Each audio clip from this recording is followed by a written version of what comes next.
ஜால் சமையல் அன்பு உள்ளங்களுக்கு இனிய இந்நேர வணக்கம். இன்றைக்கு நாங்கள் சுரைக்காய் வச்ச பால் கறி செய்ய போகிறோம். வாங்கோ பார்ப்போம்.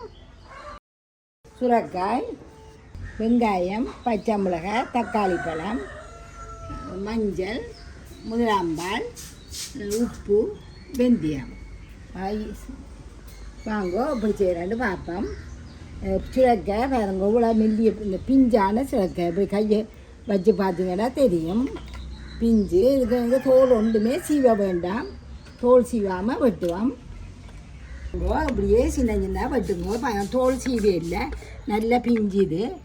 இப்போ டாக்டர் சனயமாக சொல்லுன்னா சுரைக்காய் கொடுக்க சொல்லி பிள்ளைகளுக்கு சின்ன சின்ன வெட்டி போட்டு பால் கறி வச்சுவோம். சின்ன சின்ன வெட்டிட்டோம்.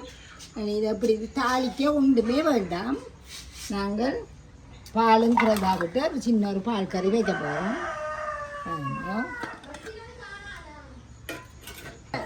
சுரைக்காயை போட்டுட்டேன். இதுக்கு தக்காளி பழத்தை போடுவோம். தக்காளி பழம், வெங்காயம், கறிவேப்பிலை உங்களுக்கு அப்போ சொல்ல மறந்துட்டேன். இப்போ ஆஞ்சு எடுத்து நாங்கள் உரைப்புக்கு பச்சை மிளகாய் தான், வேறு தூள் போட இல்லை. பச்சை மிளகாயம் போட்டுட்டோம். இதுக்குள்ள நாங்கள் போடுற எல்லாத்தையும் போடுவோம். உப்பு போடுங்க, மஞ்சள் போடுங்க, பால் கறியோடைய கொஞ்சம் என்ன பால் கறிக்கின்றாலும் கொஞ்சம் வெந்தயம் கூட போடுங்க.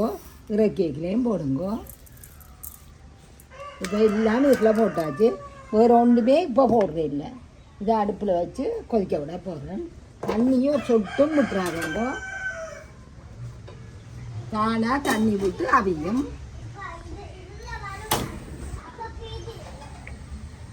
அநேகமாக பருப்புக்கெல்லாம் போட்டு காய்ச்ச ஒழிக்கிறவே. இது நல்ல ஒரு ருசியான கறி. எப்படி செய்து பாருங்க. வாங்கோ, இது மூடிய வச்ச உடனே ஒருக்கா கிளறி விட்டேன். நான் இன்னும் படிக்கா சூடு இறக்க வேண்டியதை வச்சு 2 நிமிஷத்தால் கிளறினான். தண்ணியை பாருங்க, தக்காளிக்கு தண்ணி வருது.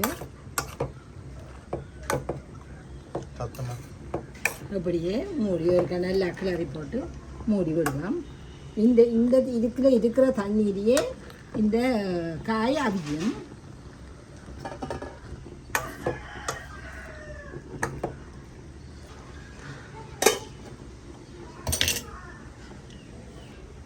இப்போ திறப்பம் பாருங்க.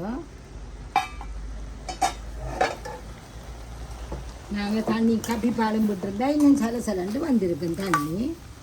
இது நல்ல ஒரு பிரட்டல் கறியாக வரும். இன்னும் அவியது, இன்னும் கொஞ்சம் அவியதுக்கு மூடி விடுவோம். அமர்த்தி பார்த்தீங்கன்னா தெரியும். நல்லா அமர்த்தி பார்த்தீங்கன்னா இதாண்டே இல்லை. அப்படியே மெல்லிய நெருப்பை கூட்டாதீங்க. நெருப்பை கூட்டிங்கன்னா தண்ணி அதுக்குள்ள இருக்கிற தண்ணி மத்தியிலும் மிரக்கறி அவியாது. அப்படியே மூடி விடுவோம். இந்த தண்ணி வத்து மட்டும் மூடுவோம். பார்த்து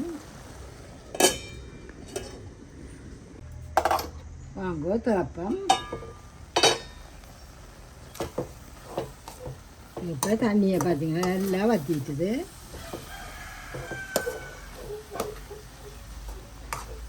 காயும் அவிஞ்சிட்டுது. பார்த்தீங்கன்னா தெரியும், நல்லா அவிஞ்சிட்டுது காய்.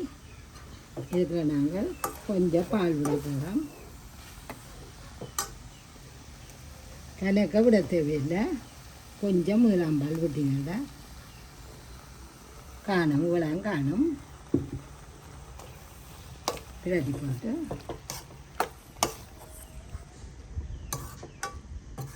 நல்லா ஒரு ஒதிக்கட்டும்.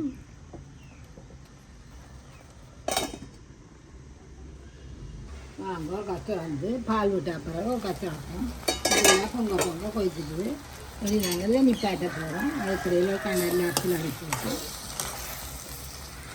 அது ஒரு கொஞ்சம் கறியோடு நல்ல ஒரு கொஞ்சம் பாலோடு நல்ல ஒரு கறி. இது பருப்பில் போட்டு காய்ச்சிடும் கூட இப்படி காய்ச்சிட ருசி கூட. இப்போ நாங்கள் இருக்கிற இந்த வெந்தயத்தை தூள் போகிறேன். வெந்தயம் போட்டோன்னா நல்ல ஒரு மனம் வரும். சரி அது பண்ணிப்பாடுங்க. இதண்டுங்கோ திறக்காதீங்கோ, நல்லா ஆறு மட்டும் திறக்காதீங்கோ. வாங்கோ பார்ப்போம். இப்போ வெந்தயம் போட்டுட்டு மூடினாங்க, நல்லா நிப்பிரட்டி போட்டு நல்லா கறி. ஒரு சொட்டு தண்ணியும் கீழே இல்லை, ஒரு சொட்டு தண்ணியும் இல்லை. இனி இருக்கிற அந்த அதுகளும் கொஞ்சம் ஆற ஆற அதுகளும் எல்லாம் இதண்டியும் நல்லா நெருப்பக்குறைய வச்சு சமையுங்கோ. இது உங்களுக்கு விருப்பம்ண்டா தாளித்து போடுங்கோ. நாங்கள் தாளிக்க இல்லை, தேவையில்லாமல் குழம்புக்கெல்லாம் நிறைய எண்ணெய் பாவித்தபடியாக இதுக்கு தாளிக்க இல்லை. புளியும் நீங்கள் இதை ருசி பார்த்து புளிய விடுங்கோ. இதுக்குள்ள இது எல்லாம் தக்காளி பழம் போட்டு நாங்கள் கொஞ்சம் புளிப்பாக இருந்தது. இதே மாதிரி செய்யுங்க, இப்படியே வரும்.